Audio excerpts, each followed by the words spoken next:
Halo teman-teman semua, di video kali ini aku mau kasih lihat ke kalian packaging supplies yang aku gunain untuk ngebungkus produk-produknya Perintilan. Sebelum masuk ke produk apa aja yang aku pakai, aku mau cerita dulu nih. Aku rasa mungkin banyak ya, udah banyak banget small business yang melakukan hal yang sama gitu. Mereka memberi perhatian lebih pada packaging. Mungkin tujuannya bisa berbeda-beda, tapi kalau di aku pribadi, aku suka banget buka, kalau ada paket datang tuh aku happy gitu loh. Terus aku tuh mau teman-teman yang beli produk di Perintilan Studio itu nggak cuman seneng nerima produk, tapi juga mengalami pengalaman yang menyenangkan gitu pada saat buka produknya.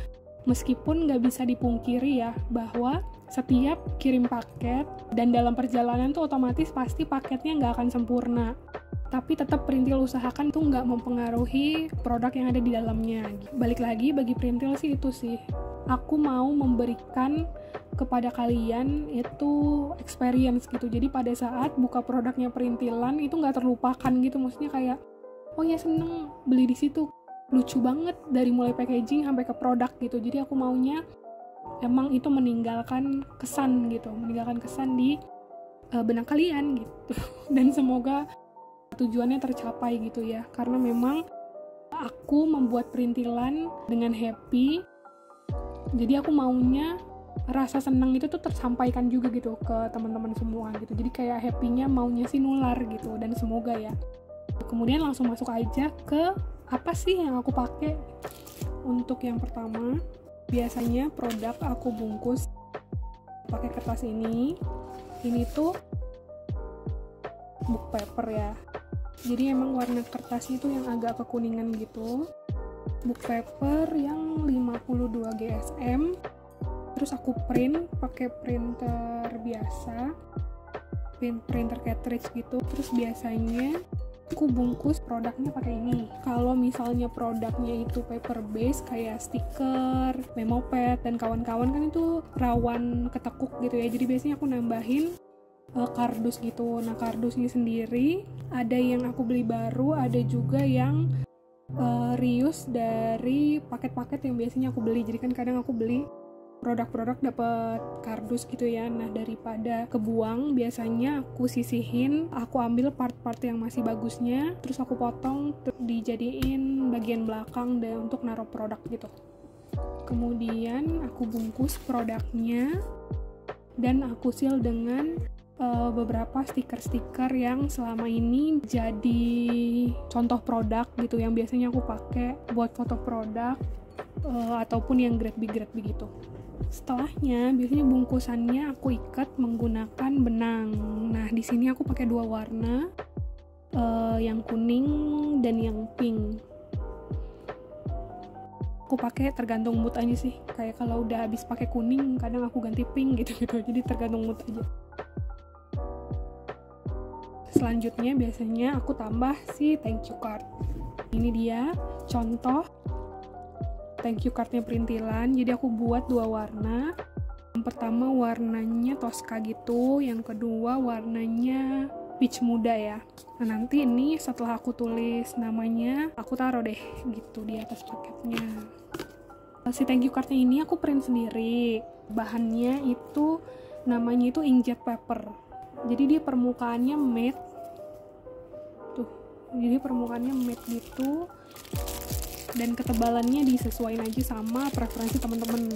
Nah, untuk merek kertasnya kayak tadi nih, book paper, terus kemudian inkjet paper, itu aku nggak ada merek-merek tertentu yang aku pakai. Aku pakai yang pas kebetulan aku beli di satu toko gitu. Terus kemudian dia punyanya brand apa, ya aku beli aja gitu. Selama sih ketebalannya sesuai dengan yang aku mau. Nah, untuk yang sekarang aku lagi pakai merek Joico inkjet paper yang ukuran A4 dan 220 gram. Ini yang aku print dan aku jadikan thank you card. Untuk bungkus luarnya aku pakai berbagai macam produk tergantung dari besarnya paket dan juga karakteristik produk yang ada di dalamnya. gitu. Nah, yang pertama ini ada amplop ukuran sekitar A6. Biasanya ini aku gunain kalau untuk produk-produk yang COD atau ketemu langsung gitu. Jadi kan kadang yang beli produkku itu teman-temanku sendiri gitu ya. Mereka tuh banyak yang prefer ketemu langsung gitu. Nah, jadi aku biasanya pakai yang seperti ini gitu. Kemudian ini tuh kalau yang misalnya isinya lebih banyakan dikit gitu, jadi dia ukurannya memang lebih gede. Ini sering banget yang muncul di studio vlog aku, mungkin kalau temen-temen ngikutin dari lumayan lama sering banget lihat amplop ini ya. Kemudian yang ini tuh dia kayak kantong gitu, jadi kan kalau yang lain-lain tuh flat gitu ya, amplop gitu. Kalau ini tuh dia kayak kantong tuh, jadi dia bisa bisa dilebarin. Jadi memang biasanya aku masukin ke produk-produk yang lebih bervolume gitu, tapi masih nggak memerlukan kotak, jadi biasanya aku taruh di seperti ini. Nah, ini nih amplop yang sering aku gunain. Ini amplop pertamaku deh kayaknya. Amplop pertamaku buka toko dulu dan masih sisa. Dia isinya itu ada bubble wrap-nya gitu, ada lapisan bubble wrap.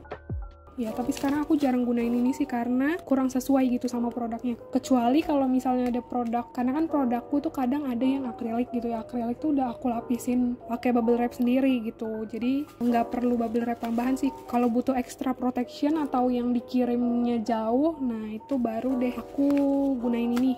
Kalau dia barangnya agak flat, terus butuh proteksi. Cuma sekarang jarang deh. Ya, terus selanjutnya yang amplop-amplopan.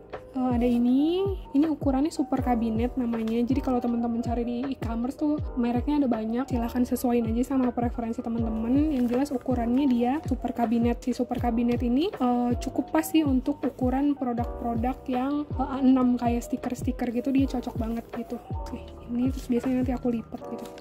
Kemudian ini untuk yang ukuran lebih gede lagi, jadi dia bahannya sama tuh kan, sama amplop sebelumnya, tapi dia ukurannya lebih besar. Jadi kalau misalnya dia nggak cukup di super kabinet tadi, aku akan masukin ke sini. Lanjut, selanjutnya ada lagi yang ukuran besar, tapi aku lupa ini ukuran berapa. Ya, ada yang lebih besar lagi. Nah, ini biasanya digunain untuk produk yang ukurannya A4 gitu. Kayak kan kalau di aku yang A4 tuh ada magnetic planner ya. Magnetic planner tuh kan besar. Nah, amplopnya pakai yang seperti ini gitu. Jadi disesuaikan ukurannya sama produk yang mau dibungkus. Selanjutnya ada juga kotak kardus. Kotak kardus ini sebetulnya ukurannya ada berbagai macam. Balik lagi sesuai dengan kebutuhan dan produknya. Di aku sendiri yang sisa kardusnya sisa yang ini, karena produkku yang lain kayaknya nggak membutuhkan kotak sih, kecuali kalau memang ada big order, baru aku pakai kotak biasanya gitu. Untuk ngerekatin si amplop-amplop tadi biasanya aku gunain ini gum tape. Jadi dia tuh bahan dasarnya kertas gitu, cuman di dalamnya ada lem, tapi dia nggak lengket sampai kita aktivasi dengan air.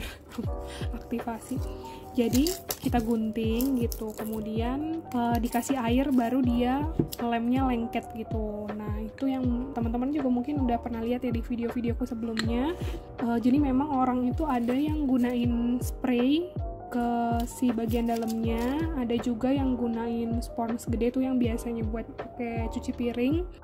Kalau aku sendiri gunain spons yang seperti ini. Ini tuh yang biasa dipakai untuk kasir kalau mau ngelembapin tangan itu loh gitu. Biasanya aku pakai ini, aku isi air, kemudian nanti tinggal digeser aja gitu di atasnya gitu supaya dia basah.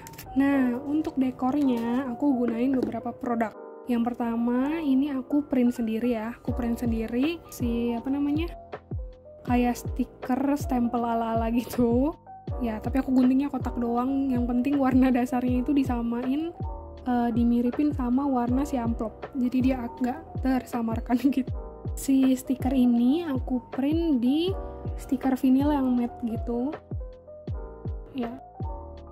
Kertasnya unbranded, nggak ada mereknya. Jadi biasanya di beberapa daerah itu ada kayak pabrik kertas gitu. Kalau saranku sih cari aja yang terdekat sama tempat kalian gitu. Kalau misalnya aku di Jakarta, opsinya itu banyak banget, dan aku pernah beberapa kali coba ganti-ganti toko, kualitasnya mirip-mirip sih, sama aja gitu. Jadi cari aja yang aksesnya termudah gitu, yang aksesnya paling dekat dengan teman-teman aja sih gitu, yang paling memudahkan.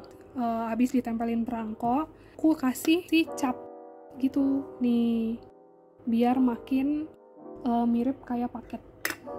Nah gini